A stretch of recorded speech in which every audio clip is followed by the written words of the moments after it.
Nandito po lahat ng ebidensya na magpapatunay na totoo yung sinasabi ko. Na peke babae yan si Destiny Rose. Operado siya, nagpagawa lang siya sa Thailand. Ito tingnan nyo.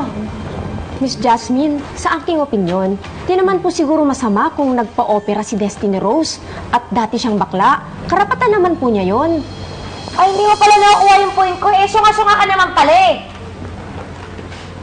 Ano kasi, wala namang masama kung magpa-opera ka, di ba? Ang masama, itinago ni Destiny Rose yung totoo niyang pagkatao. Vince, wala na. Sira na yung buhay ko.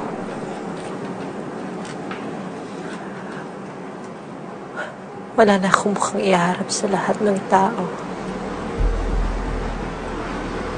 Pakiramdam ko ang sama-sama ko. Kasi lahat sila niloko.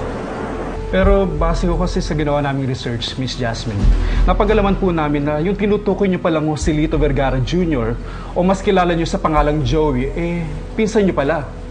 Ang tanong ko lang meron po ba kayong alitan ng pinsan niyo at nagawa niyong ibulgar yung malaking sekreto niya?